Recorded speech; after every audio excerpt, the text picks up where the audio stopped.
Ituloy pa natin ang paghimay sa alitan ng dalawang panig. Totoo nga ba ang akusasyon laban kay Merlin o gawa-gawa lamang ito ni Aida? So ang mga akusasyon, ayan, pinababayaan ng mga anak, nagkakalat-kalat sa highway, kawawa naman, walang makain, meron pang mga may boyfriend daw. Tawagin natin ang kakampi at best friend ni Merlin. Ray, humarap ka na!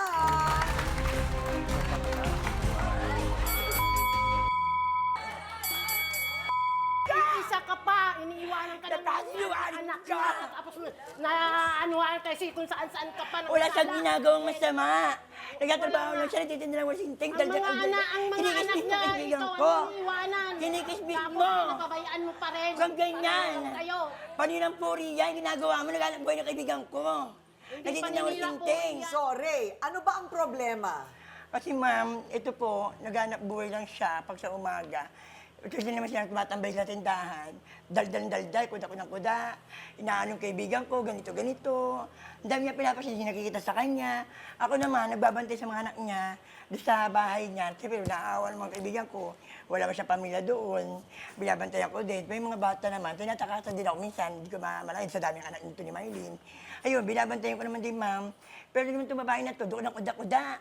Sinisira yung kaibigan ko, walang ginagawa masama. Katabi lalaki daw, walang lalaki. Lalaki, Kung ganyan, day. bahay, nagsasabi rin, Kung baka may ganyan, lalaki. day. Silang po, Dapat alam yung buhay mo, yung buhay ng tao. Kaya ikaw, iniiwanan Kung ng tutulungan mo mga siya, anak tulungan niya. mo, day. Alagaan mo rin. Isa ka pa Ganyan, rin day. na Naku, day, nagigil ako sa'yo, day, kasi Oy, waligan mo, teka muna day. Ray, bakit ka nalulusutan ng mga bata?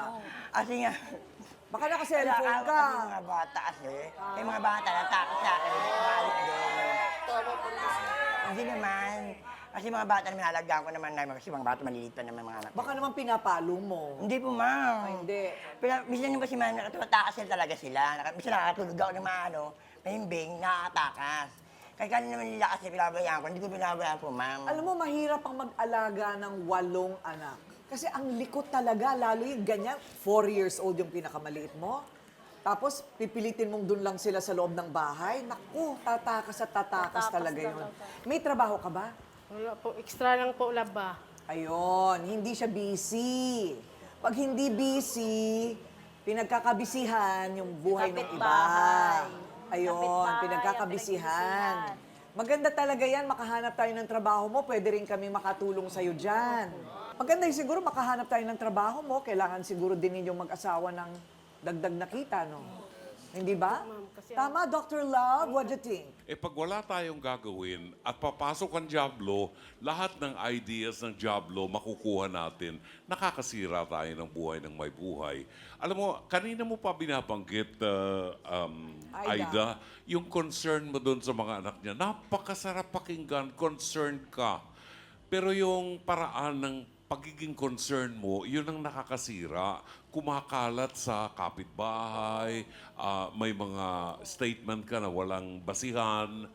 Ang totoo talaga, itong si Merlin, may mga pagkukulang talaga siya. At kanina pa natin nakikita yon.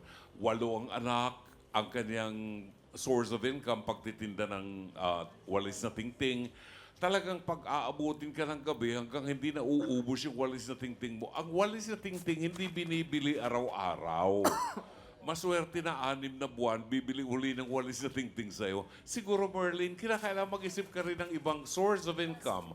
Magtinda ka ng banana Q, kamote Q, gulaman at sago, andun fishball, andun ka sa bahay mo, kasama mong namomonitor ang mga anak mo. Kasi dito kay Ray, hindi mo maaasahan si Ray na siya ang mag-alaga sa mga anak mo. Wala siyang sweldo eh. Di, tsaka kailangan magsama sila, hindi kaya ng isa yung 8. Hindi kaya. Tatakasan na tatakasan talaga ng bata yan. Hindi alam ng bata na nanganganib ang buhay niya sa karsada. Kaya kailangan, ang masisisi talaga rito, ang magulang. Ate Kuring. Pero ito, tingnan nyo rin ha. Kung si Aida hindi nagchichismis, wala kang irereklamo, hindi tayo magkakakilala ngayon. Yun. Hindi ba? Palagay ko, lahat ng mga bagay iniatang ng Panginoon para magkaharap-harap tayo dito face to face at mahanap natin ang solusyon, right? Opo. O, kaya wag na tayo magsisihan. Kung may kakampi, si Merlin meron ding kakampi, si Aida. Siya naman ang magpapatotoo na hindi naman daw chismis ang pinaparatang ni Aida kay Marlene. Ayun, Marlene. Wilma, humarap ka na.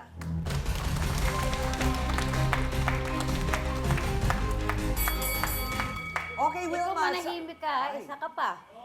bakit? Tahimik. Eh, wala kang alam Hindi din ka- ng ante, wala kang kinakampihan alam. mo. Wala kang alam, te. Umuwi ka na, gano'n ka na uwi. Manahimik ka Meron muna. ba kayo? Meron ba kayo? Pasalitaan mo ako. O, magsalita ka, Wilma. Sige na, go. Ikaw, inaasahan ka nga magbabantay, asahan ka. So, para sa iyo, Wilma, hindi chismosa si Aida. Hindi naman po sa pagchichismis yung ganun, ma'am. Ano ba ang nangyayari? Kaya lang po, siyempre, naaawa siya sa bata. Ngayon, nakikita naman namin na pagala-gala din yung bata. Kahit di naman po ako eh. Kaya lang talagang pinababayaan po nila. Ayun. Hindi pinabayaan. Well, Hindi naman alam po sa mo, pagpapabayaan. ewan ko lang anong nakikita mo dito Tuesday? Kasi parang nagsisikap, tumutulong, hindi pa rin sapat. Sila naman, Si hindi Alangan sapat. man, walang makain yung mga anak ko, mamatay sa gutom, Kaya hindi ako nga eh. magtinda. Ako, Ito ma'am, ang tingin mo, ano bang punot dulo nito? Natatakot ako, Ate Kuring, kasi namamana hindi lang ang kahirapan, pati mga uga-ugali. Ako, ma'am, kasi, yung kaya ako hirap ng nasasabi buhay nyo, niyo. mamanahin ng mga anak nyo rin dahil ito ang pinapakita ninyong komportable kayo sa ganitong setup. Bilang magulang din, kung dito iiwan kay Ray ang mga anak, competent ba si Ray? Nabigyan siya ng maayos ang mga anak mo na maayos sa pag-aalaga. Ikaw din ba, ate, kapag pinupuna mo ba yun, natulungan ba ang sitwasyon ni Ray at ni ate? Wala rin naman. So, huwag nyo nang ibigay sa susunod na henerasyon. Kayo pa lang, sa inyo pa lang ayusin nyo na kasi 8 yan, hindi isa. Ayun. Ang daming buhay na apektado.